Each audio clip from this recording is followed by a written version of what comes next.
It's Saturday, June 17th. We're down here at Byron, California. We're going to be giving a little talk at the Angel Flight Burger Burn. So let's take a tour of the Patriot Jet Team hangar facility here, and let's find out more about Angel Flight.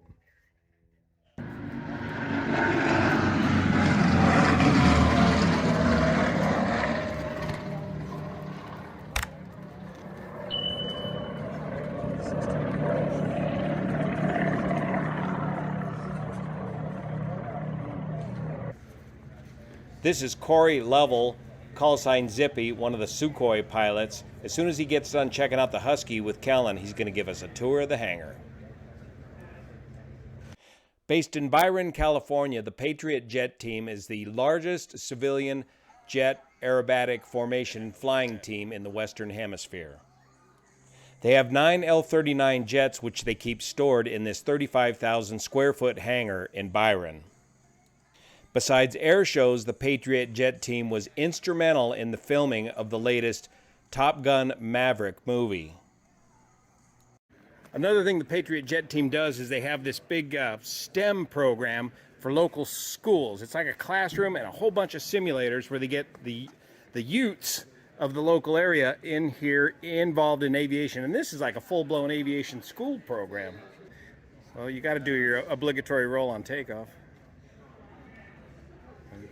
There you go. It's fantastic. It handles pretty good, eh, Kellen? Yeah. Wow. We got to get us one of those. Now let's check out the L-39s and see how they used them to film the Top Gun Maverick movie. The cameraman in the back has some joysticks, and we put covers over the top so that you can see the screens. He's got joysticks, and going in and out, right? Well, it's got to be the barfiest ride in the world, man. They're pretty good at it. One of the aerial cameramen was one of the original guys from Top Gun 1. So, and then up in front, Kevin and Randy, whoever's flying, has a couple little screens, so they go set the shot up, and then the guy in the back's really doing all the magic. So they put the airplane there, they put the subjects there, and then the cameraman does the rest. So the final 8 minutes of the Top Gun 2 movie was you guys ripping down the Feather River Canyon, North Fork, above Chico there, in 2 of these L-39s, and then filming from the L-39s and from a third camera ship as well. Correct, yeah, the L-39, the Phenom, or a helicopter. Mm-hmm. And then these jets were painted movie gray. Movie gray.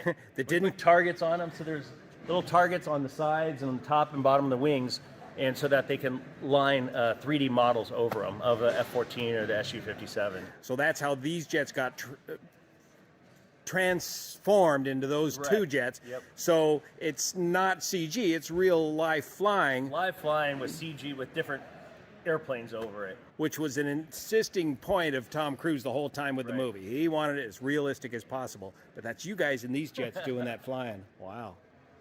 Yeah, so I'll come show you guys. We're over here in the cool set. So the MiGs are all flyable. 1958 Polish MiG-17. Wow. Pretty much all original, except what's required to be a U.S. certified airplane. You have to put a radio in it and an altimeter. These are the original guns on it. The actual machine gun itself, though, had to be taken out when pre-shipping. Right. It came to ATF, called Randy and said, "Hey, we got a problem." And he's like, "What?" He's like, "All the guns were still intact, and so you need to come and remove them." So they had to remove all the actual weapons before they were able to come into the U.S. But just for aesthetics, left the guns on there. So Randy, of course, is the owner of the whole operation, or the yeah. Randy Howell's the owner of it. Still has a gun camera back. Oh yeah. And they have these 1958, I guess, drop tanks on them. Vladimir, who Randy mentioned was a friend of ours, actually flew these many years ago in the Air Force over in Eastern Europe, and he said that when they would be fighting, as soon as you dropped the drop tanks, you had to be on the ground in 30 minutes. And so the U.S. pilots would know that and continue to try to engage them and keep them from going back home so that they'd have to ditch out, they'd run out of gas. From some air show. Oh yeah, good. Where'd that come from? So you take this on the air show circuit? 18-wheeler, I'll turn on the lights for you guys. So this goes to all our shows with our equipment and lots of those GoPros, yeah, radios. We We got lockers for everyone's Oh, equipment. yeah, all your pro gear. Yeah. Flight suits, you know, for any guests that fly.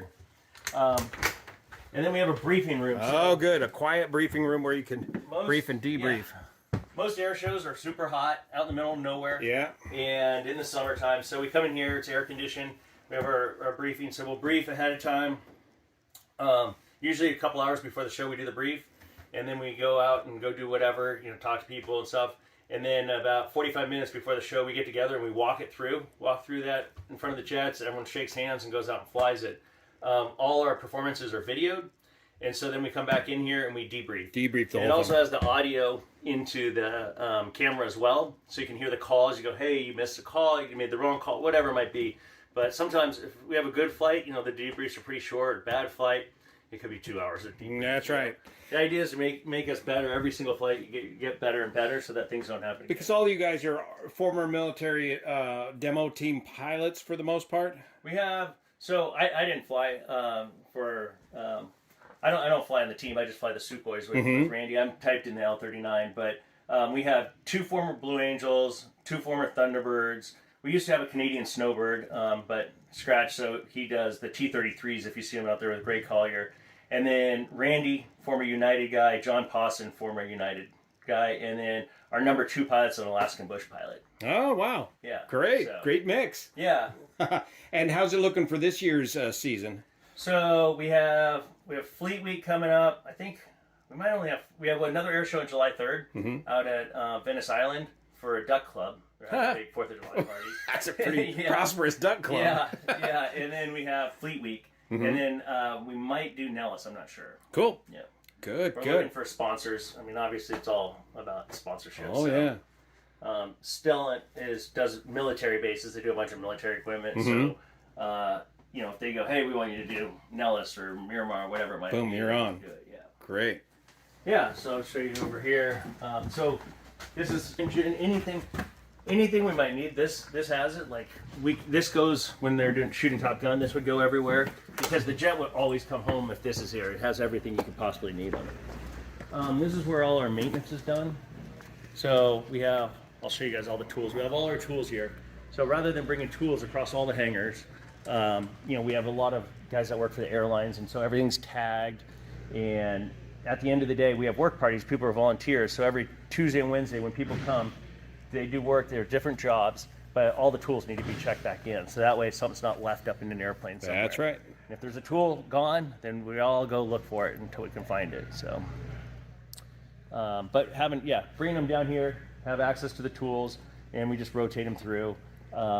You know, during annual season, they come in here, go through the annual inspection, and we go swap it out over there. And you're doing annuals rather than progressive annual inspections? Climb up here, actually, real quick. Oh, yeah. So, yeah, we do. They're called condition inspections, but this is one of the ones for UPRT. And you can see we just put the glass cockpit in. UPRT, a pilot training program? The Upset Prevention and Recovery Program. Uh-huh. So, and we did some foreign military training where we had a pilot from Kuwait come. They didn't have room in Air Force training, so he came here and did his full primary flight training. We had a former guy that did a bunch of training for the Canadian Air Force come and do a bunch of training. So, and he goes back and he's going to fly an F-18 for a brand new F-18. And who is in charge of the glass one? This is the glass one. So come in here. Oh yeah, look at that. What is that? A G3X. Yeah. And they got the G5. G5, G3X. It just really streamlines it. We were able to take out about 150 pounds worth of old junk that you don't need. That's what you've been trying to get me to do in the Husky, right? You should tell me about that weight. Yeah. Oh, that thing's nice. Yeah, so we actually have on our number 7 jet, we have a HUD as well. Oh, yeah. Pretty cool. Uh-huh. We stuck a camera up there, a little lipstick camera with the HUD, so that you can go out and when they're doing bombing simulations, you can see, was it on the target, a little lift vector, just so, okay, the lift vector's right on it, so during a bombing run, that's where it would go. Cool. So, yeah. And the ubiquitous GoPro mount. Yeah. Here's your maintenance board right there. No more. Good. We just use a white eraser board. Same, all the status of all the aircraft over here. Okay, yeah. And all the tools neatly squared away. Kellen, we got to get organized someday. Tool chits right there. They take that out, put it on the tools that they get. Check it out, each tool. That's pretty cool. That's good. You don't want to leave a tool inside an airplane. Zippy, you got to give us a briefing on this bar here. This is our MiG bar. So this is the horizontal stabilizer of the MiG-17 off our static one. Because it goes on a trailer, we had to make something lightweight. So it's balsa wood and fiberglass. And so we're like, what do we do with the parts? So this is the stabilizer. This is one of the wings up here. And then there's an afterburner behind you. Afterburner can. Okay. The LEDs. The red LEDs. Yeah. And this is your Sabre jet that you're doing the upset recovery training with? Yep. And what was the story you mentioned? So these Sabre jets, they're kind of...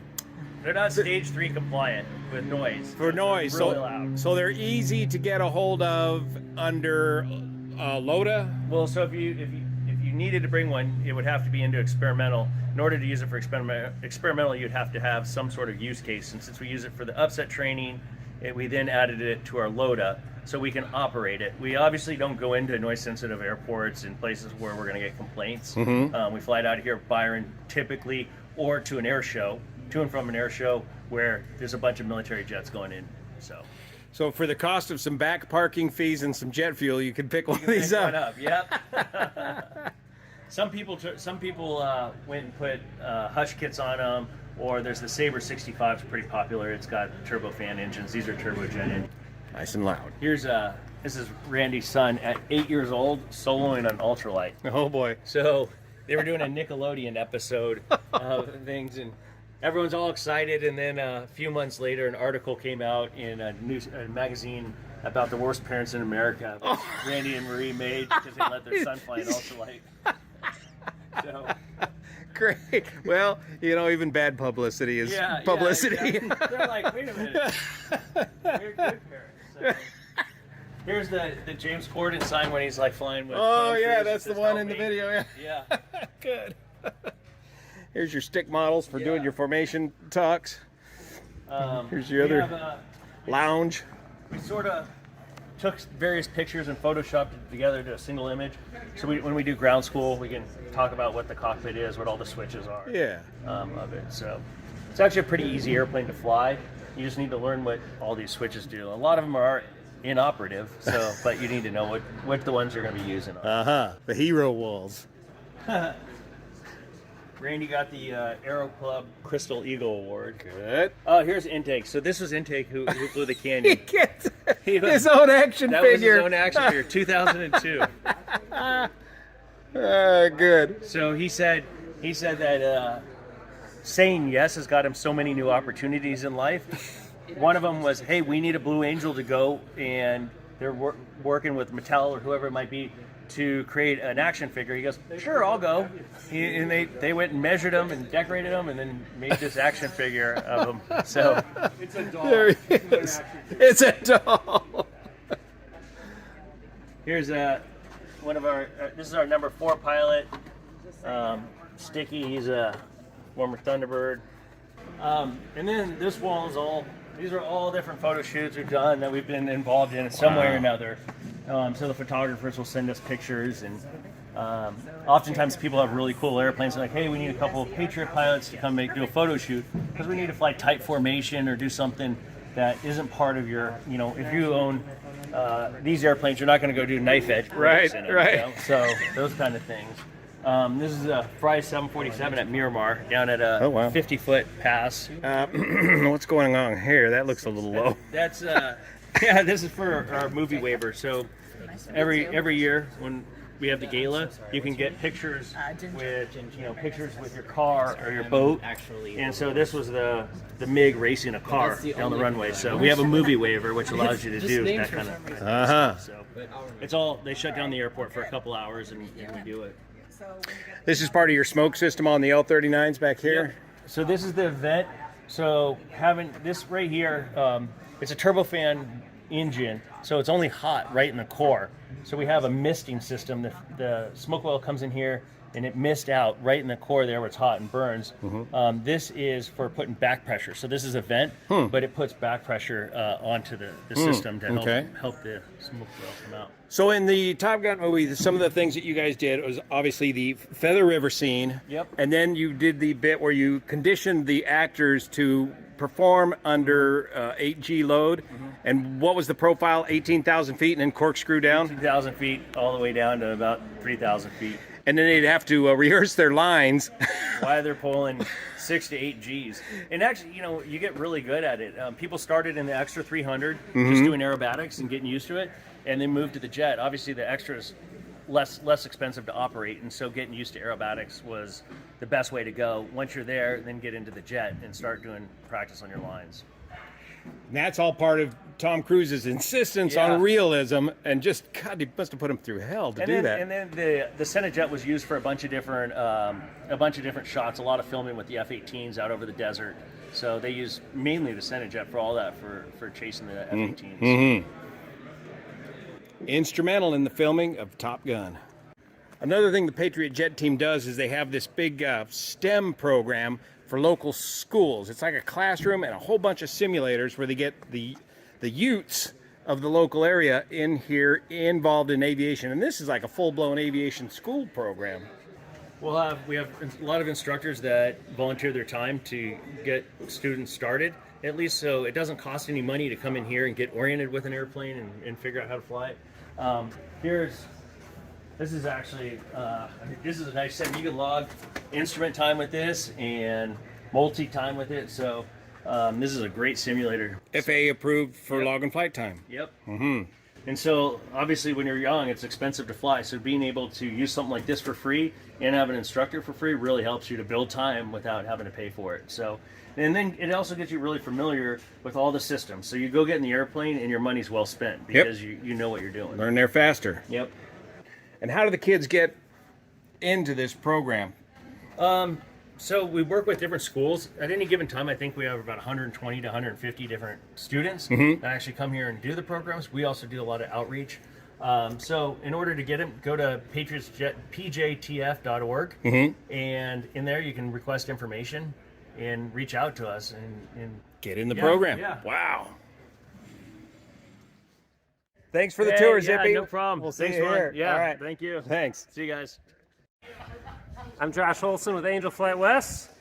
Hey, and so we're here at the Byron Airport today, did a little briefing with these guys, and it's their annual burger burn for thanking the volunteers at Angel Flight. What is Angel Flight? What do you do? Yeah, so we're a network of volunteer pilots that provide donated air transport for people traveling to and from healthcare. So there's no cost to the patient. The pilot gets to do what they love and give back to others and often save lives. How many flights a year does Angel Flight typically do right now? So we do about 5,000 flights a year, and that's a couple thousand volunteer pilots all across the western U.S. There's Angel Flights now in different parts of the country and, in fact, different parts of the world. And about how many total Angel Flights have you administered over the lifetime of the program? So this fall, we'll celebrate our 100,000th flight. Wow. And that's no charge to the patient or the hospital or anything? No cost to the patient. If you're a pilot out there, it's under Part 91. So it is tax deductible for the pilots that are donating a flight, but they are donating all that cost of the airplane, fuel, oil, maintenance, all of it. What are the minimum pilot requirements to become an Angel Flight pilot? Yeah, so to sign up with Angel Flight West, you can sign up at any time to fly in the left seat. It requires 250 minimum PIC. And you're typically using your own aircraft, or you can rent an aircraft too. That's correct. Yeah, owners and renters. In some ways, renting is easier from a tax perspective because you can write off the whole cost of renting. But then, yeah, we've got owners that fly. We've got some Part 135 folks that donate flights, and then several commercial airline partners like Alaska Airlines.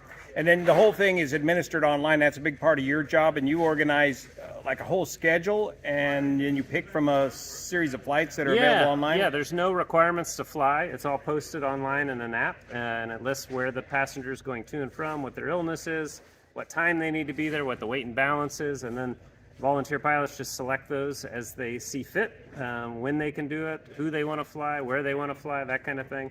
And again, no requirement to fly at all. Even if you can only fly one flight a year, it helps somebody and change their life. And is that limited day VFR, or can you get instrument pilots doing instrument flying, or? All different types of pilots. We don't require IFR. The only requirement, we do no VFR at night unless you're IFR current and certified. Got it. Yep. All right. Angel Flight, where do we find you online? www.angelflightwest.org, or you can find us on any social media at Angel Flight West. There you go. Join today. Thank you. See you here.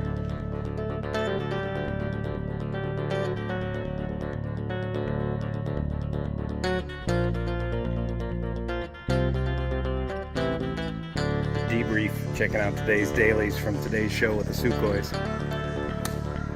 It's David. He wants to go for a ride in a Husky. Where are you at in your aviation? Gotta get the check ride done next week. For the Private pilot's license. All right. How old are you now? 17. 17. Outstanding. So you're going to get it on your 17th year, which is the minimum age. Good. And you got, well, obviously, what, at least 50 hours or so? Yeah, about 50. Very good. And what kind of aircraft have you been training in? 172. You ever been a tail dragger? No. Let's go check it out. All right.